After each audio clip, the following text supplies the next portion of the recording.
Welcome back to the channel, everybody. Today we're talking about the pros and cons of going to Thailand for a training / vacation trip. I did this in 2008. I was there for 10 weeks, went to 4 different camps, and now after accumulating all the belts behind me, after going to Thailand, I realized there are some major positives of being there, but some definite negatives. So I'm gonna run you through this today so it'll hopefully help you decide if this is a trip you want to do.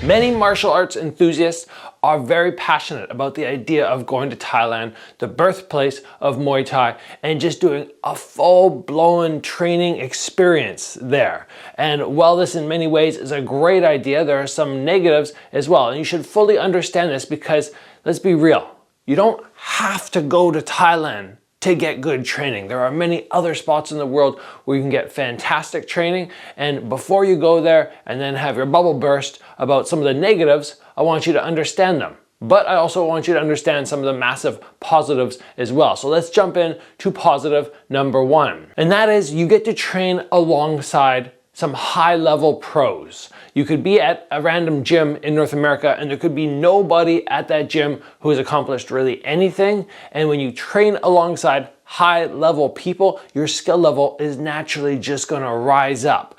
But you do have to keep in mind that not every gym in Thailand is equal, and you have to do some research because there are definitely some tourist traps over there. Now, a major con of going to Thailand is you have these great big expectations. You see maybe Super Bond on the pads with Trainer Gay and you go, oh, that's what it's gonna be like. I'm gonna have this amazing pad holder. Not necessarily. You're gonna get some random person. Unless you're super high level, they're gonna put you with one of the newer pad holders, and that pad holder might have the skills to kind of go kick, kick, punch, kick. But they're not gonna do much beyond that. If you're fortunate, you're gonna get somebody who's very good, but just keep in mind, having a fantastic pad holder is not an absolute given. Not every person in Thailand is way up here.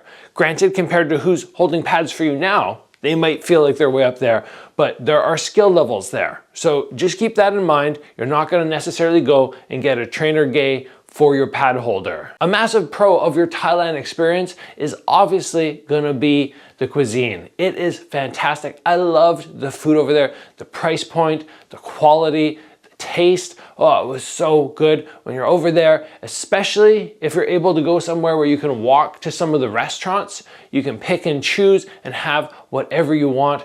It was amazing. Not only the Thai food, but also some of the places would have Italian cuisine or other aspects of the culture of the world and their food. And my gosh, it was so good. The fresh spices, the fresh produce. Whew. A negative of Thailand, which you need to be aware of, is they are going to be asking you to run, and they run far. Now, while I tried to really adopt this type of training, it was not necessarily for me. And when I was at Buakaw's gym, after about 3 or 4 days, I went, oh my gosh, my shin splints were just on fire. And I was trying to explain to them why I couldn't run anymore because it was actually starting to affect my kicking. When I started skipping off multiple kicks, it was really hurting. So be aware that many of the gyms are gonna be like, okay, yeah, we're gonna go for an 8-kilometer run in the morning and a 3-kilometer run in the afternoon. And a lot of times they're asking you to do that 6 days a week. You can obviously say, oh, it's not for me, but with the language barrier, sometimes it's hard for them to understand what's happening. So if you're not somebody who really likes running, perhaps there are other places for you to train in the world. And speaking of which, one of the main reasons I like putting together these episodes and telling you about other spots in the world to train outside North America is to remind you that at some point I'm gonna offer camps on my property here. I only got to train with 2 people this summer. I went to one of them down in Reno and the other person came to me.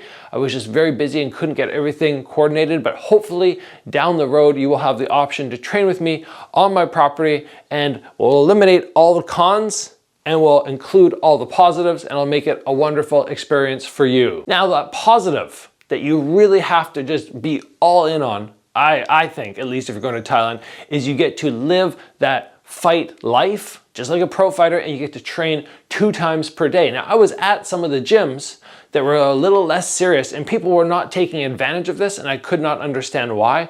But I'm gonna suggest if you go, you really understand, I'm going there to train in the morning, train in the afternoon. I can take a little break in between in the middle of the day and do something exciting, and I'll have some time at night, but really buckle down, do the 2 times a day, at least a few times a week, so that you can really enjoy that fight lifestyle. I really enjoy training twice a day, and I think if you really embrace it and dive in, you will as well. One of the cons for me was the eating schedule. I am very lean, and usually I eat 5-6 times per day.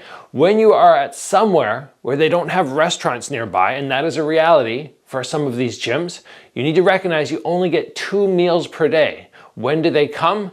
You train in the morning and you have your first meal right after. And then you go the whole afternoon and you don't have food, and then you train again and then you have your dinner after. And for me, that was so hard because there was nowhere to go where I could pick up my lunch and my snacks. When I was in Phuket for training, that was easy. Scoot over to one of the restaurants when I got hungry and I had lunch, and then I had a second lunch, and then I would have dinner. But when you're at some of these places that provide food for you, recognize 2 meals per day might be the situation, and if you're not really clicking with that, you need to look and find somewhere else. A positive of going to train in Thailand is you're going to leave with fantastic kick abilities.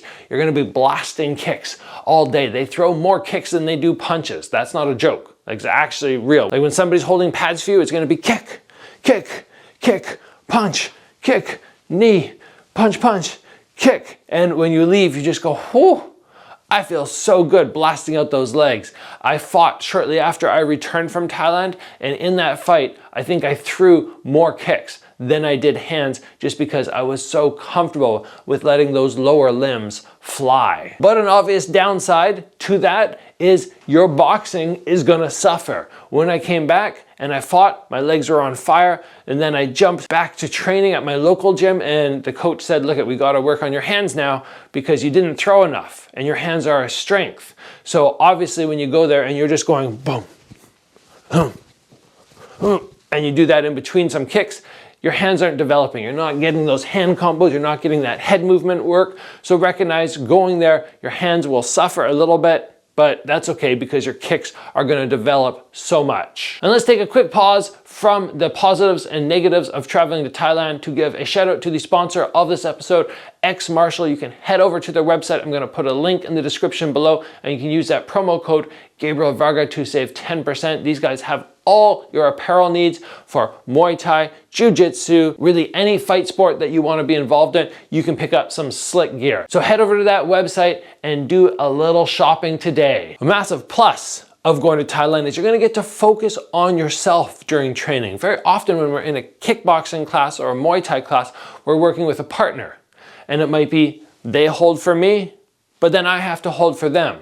They help me drill, but I have to help them drill. When you're over there, it's all about you. You don't have to hold pads for other people. You can focus only on yourself, and because of that, your skill level is going to rapidly improve. That is something I very much enjoyed when I went to Thailand. No pad holding for me. A con for some people is going to be the heat.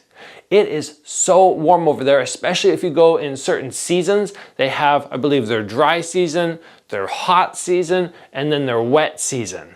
So it's sort of 4 months per season, and if you end up in the wrong one and you don't like heat, you are going to be burning up over there, because many of the spots, well, pretty much all the spots that I trained at did not have AC. You could not go inside and escape it during a training session. Some of the spots, some of the rooms I stayed in had a little bit of air conditioning, but even the air conditioning was hard to keep going because you try and drop it down to 25 degrees Celsius and the poor air conditioner is working overtime and just starts dying on you. So if you're not somebody who can embrace heat to a certain extent, I would suggest maybe this is not the trip for you, because it's hot and you got to go in there and you got to be hitting pads. Yeah, you can grab some water and drink it and dump it on your head, but escaping the heat is not a reality. Perhaps the biggest plus, the biggest positive of going to train in Thailand, I believe, or at least from my experience, was the clench work.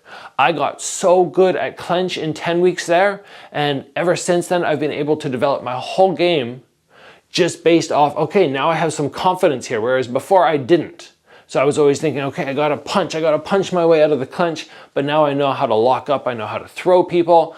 What you do need to recognize is they don't necessarily teach you the clench. It's more you go in and you clench, and then hopefully from that you learn. But if you go to the wrong gyms, you're not gonna get to clench with Thai fighters, you're gonna clench with foreigners, and your skill level will not increase as much. So you wanna make sure, again, you pick the right gym. And sort of based off the last point, an obvious con is the Thai fighters, most of them don't speak English very well. They can get a few words across, but they're not gonna have a conversation with you, which means teaching is a little bit harder. Now, there's been people who say teaching martial arts is like a universal language. You can really do it anywhere, with anybody, and that is true. I can show you emotion without actually speaking, break down what I need to do, and hopefully they can recreate that. But language does help. So if you're going and you're excited about, okay, I'm gonna learn how to do really fancy clench work stuff, they're not gonna explain it to you as in depth. Actually, they didn't explain it to me at all. As I already said, it's just kind of go and clench and get thrown and figure out. But they're not gonna be able to break things down as well for you as you might like, and that's just something to recognize, and that might help you choose your gym as well. Obviously, if you head to a gym which has a lot of people who speak English, there's a good chance the quality of training is not going to be as good, in the sense the people who are bringing in the pad holders who can speak English, they're more worried about catering to tourists, whereas the ones who don't speak English, they're there to train their fighters. And the foreigners are sort of on the side, and they're not the main priority of that gym. So you really want to pick and choose. I know many of you guys are going to say, well, Gabriel, where should I go? I went to Simbi Gym in Phuket, I went to Ferritex in Bangkok, Eminent Air in Bangkok, and Port Pramuk, wherever the heck it was in the middle of nowhere. And those gyms, I had fun at them, but I wouldn't say they were necessarily the ones you have to go to, and I was there in 2008. And everything's probably changed so much. So I would just suggest getting on some forums, doing some research, finding which gyms have the elements which you like. But again, you do not have to go to Thailand to increase your skill set and to get good at martial arts. You can very simply find a good gym back at home, or travel to a different country, or hopefully down the road, come and train with me. But the whole point of this episode was to help you decide whether Thailand is for you or it's not. I've given you some great positives of going, but some negatives. And from that, hopefully that'll help you determine if it's the trip for you or not. If you guys enjoyed this episode, please give it a like. If you haven't already, join the channel, get subscribed. Train hard, guys, and I will see you back here soon for another video.